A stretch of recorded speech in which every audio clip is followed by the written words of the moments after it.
Hello students, hope you are all fine. This is session number 2 of chapter 10, Aldehydes and Ketones.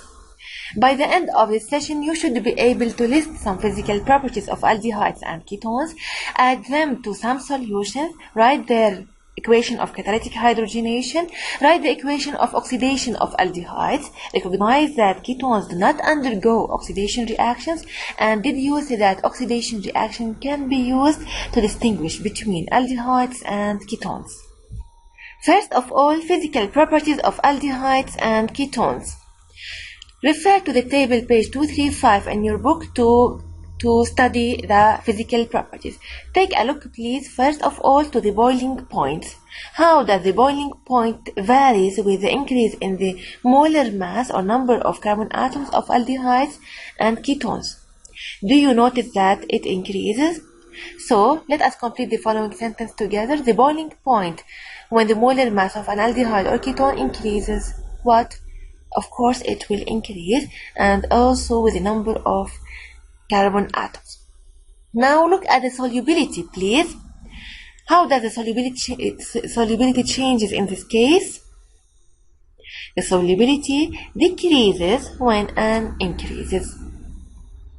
Aldehydes and ketones are liquids or solids at room temperature. Chemical reactions. Aldehydes and ketones can undergo addition reactions due to the presence of C double bond O, so this allows them to undergo addition reactions. Moreover, aldehydes can undergo oxidation reaction due to the presence of this aldehyde group. These two reactions are mostly used to identify aldehydes and ketones. The identification tests that we are going to see in this chapter, first of all, tests that identify the carbonyl compound, aldehydes and ketones. They must be addition reactions.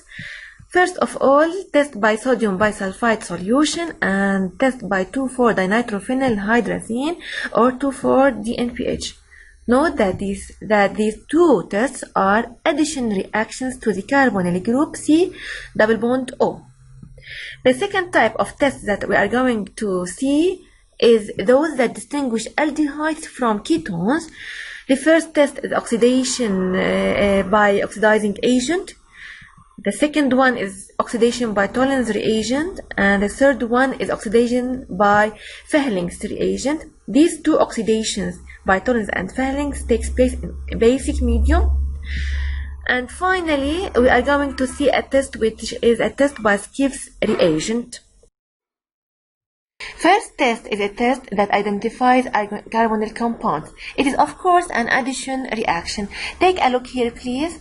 The addition of carbonyl compound into a solution containing NaHSO3 results in the formation of white precipitate. So, as a result, carbonyl compounds with NaHSO3 give us white precipitate. So, the summary is concentrated solution of NaHSO3 with carbonyl compound, either aldehyde or ketone, will give us white precipitate. Another test that identifies also carbonyl compound, and it's also an addition reaction. It is reaction of carbonyl group with DNPH solution. Also, look at this video. Carbonyl compound is added to a tube containing 2,4-dinitrophenylhydrazine. Rapidly, we will see orange-yellow precipitate. Here is the result.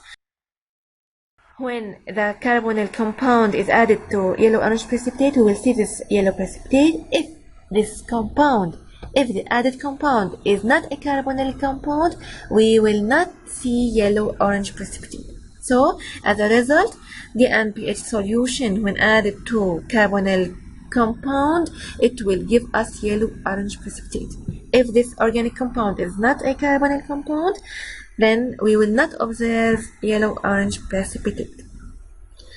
Note that the catalytic hydrogenation of a carbonyl compound is an addition reaction, and it is a reaction that you have to know. It consists of adding a molecule of H2 to the carbonyl group. Let us see together the catalytic hydrogenation of an aldehyde. This is an aldehyde CH3CHO, and we are going to add to it H2 molecule. Let us together represent this H2 by HH to simplify the phenomenon. So one hydrogen will be added to one carbon, and the other hydrogen will be added to the other side of the double bond, and thus this bond will be broken, yielding this. What is the family of this? It's of course an alcohol. And what class of alcohol? It is primary alcohol. So catalytic hydrogenation of aldehydes will give us, of course, primary alcohols. Now let us together see the catalytic hydrogenation of ketones. Consider this ketone, it's propanone, and we are going to add H2. Of course, as before, one hydrogen will be added to one end of the double bond, and the other hydrogen where? Of course, here on the other end of the double bond, and this double bond will be transformed into single covalent bond. We are going to obtain this product. What is the family of this product? It is an alcohol. And what class of alcohol? It is, of course, secondary alcohols. The result, catalytic hydrogenation of ketones yields secondary alcohols. Note that these two reactions, this catalytic hydrogenation reaction takes place in presence of metallic catalysts, nickel, platinum, and palladium, which must be finely divided and in powdered form. Now let us perform an application exercise. Given the following two carbonyl compounds A and B, first you have to write the condensed structural formula for each of them. Let us start with this. A for methyl pentanal. Pentanal, it's what? It's an aldehyde, isn't it? So put the aldehyde group at first, and then complete the number of carbon atoms in the main chain in order to get the pentanal. These are the 4 remaining carbon atoms. Now on carbon number 4 we have to add methyl group. Start numbering 1, 2, 3, and 4. On carbon number 4 add the methyl group.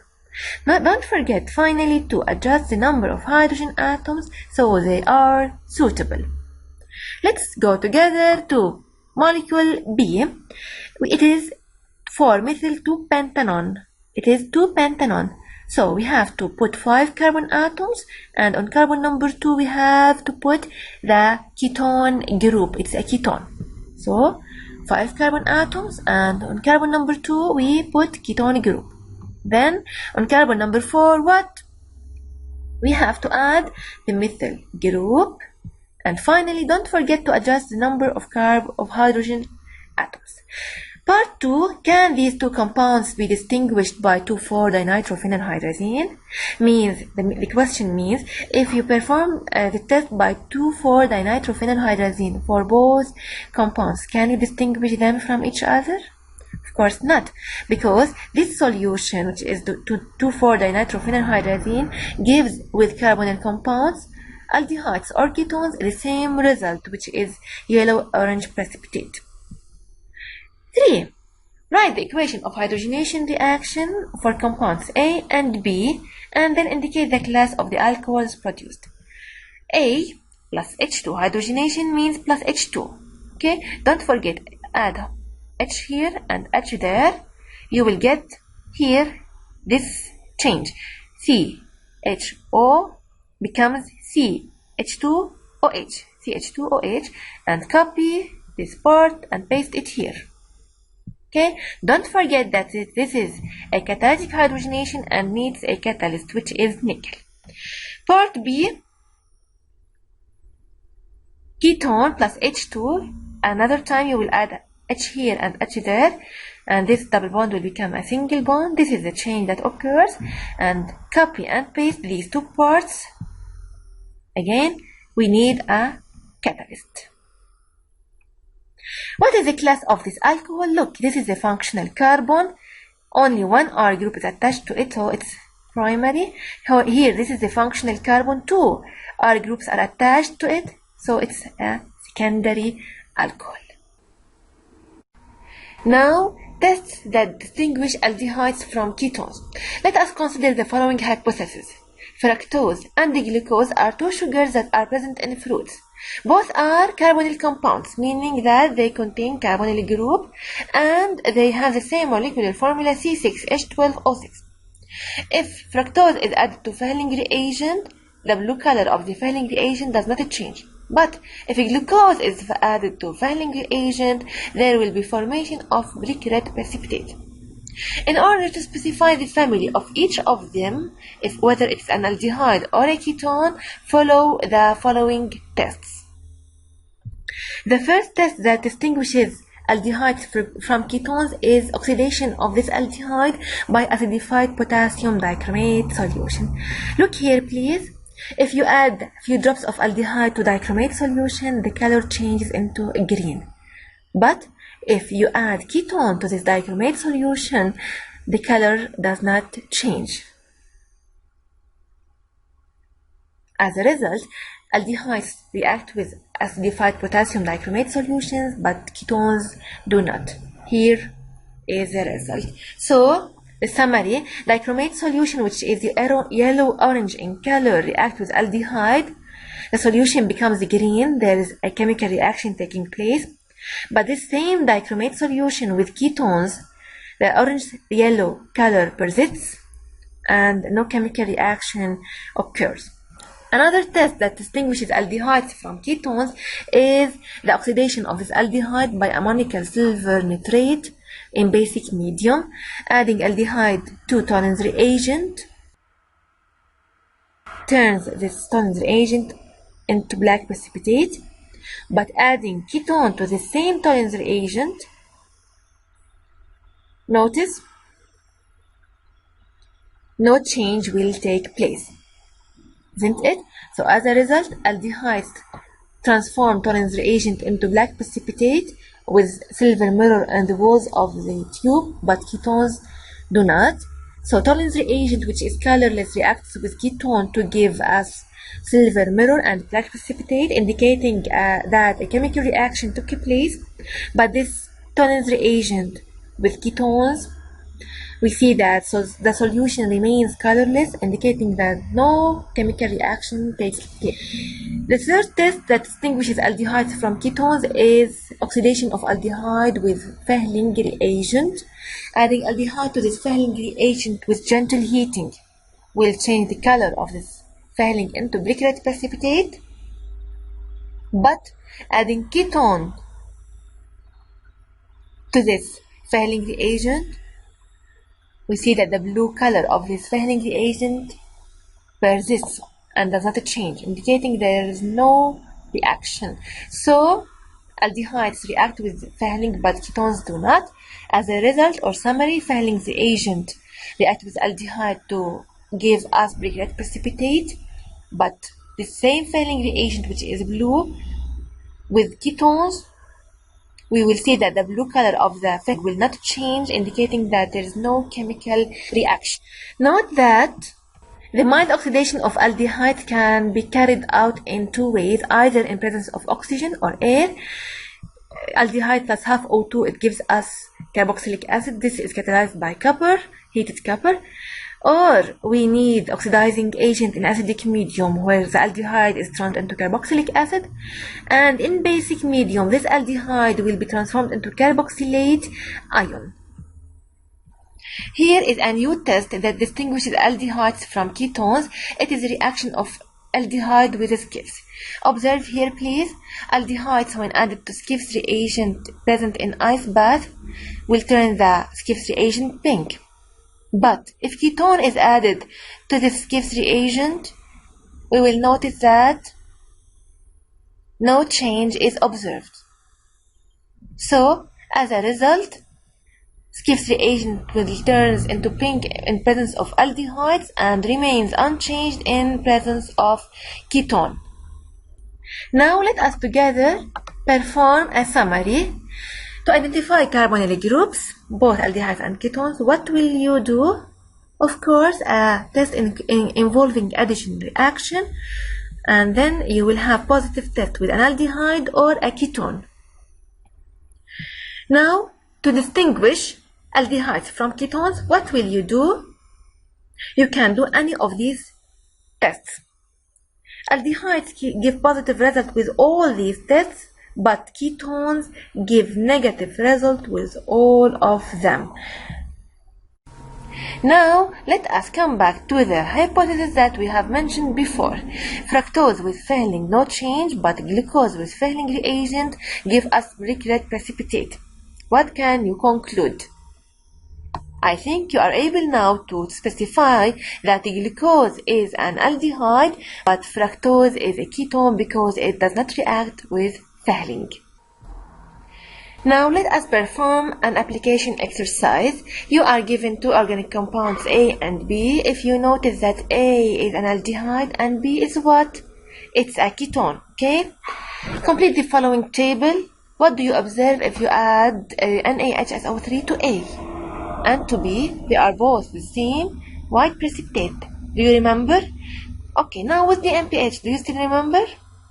They give us both yellow precipitate. Now, with toluenes, with Fehlings, and with skiffs, these tests are specific for identifying and distinguishing aldehydes from ketones. You must remember these things, okay? So what is the color obtained when toluenes is added to A? It's black precipitate with silver mirror, but with B there is no change. Now, Fehlings with A, it's brick red precipitate, but with B also no change. Skiffs with A, pink, and with B there is no change. Now what is the color, what is the content structural formula of the product obtained when toluenes and Fehling is added? A remains the same, only the functional group changed, okay? It's oxidized, so it becomes COO minus because the oxidation takes place in basic MiG. Now B remains unchanged. New application. The aim of this application is to identify the class of alcohol A, X-propanol. Write all the possible content structural formulas of A. A may be either 1 or 2-propanol. Now, to identify the alcohol A, the following tests are carried out. A has undergone catalytic dehydrogenation. Organic compound B is obtained. B with 2,4-D-MPH will give us a specific result, and then B with skiffs, no change is observed. 2.1 complete the result of test 2. Do you still remember that catalytic dehydrogenation of alcohols gives us aldehydes or ketones only? So compound B with 2,4-D-MPH will give us what? Yellow orange precipitate, whether it's an aldehyde or a ketone. Now, identify the family of compound B. This B with skiffs give you no change, okay? So what will be the family of B? Of course, it will be a ketone because it gives negative test with skiffs reagent. 2.3, deduce the name of the alcohol A. If the product is a ketone, then of course A is a secondary alcohol, then it is 2-propanol. Here is a general summary for the whole session. These are the references, and thanks for all the contributors.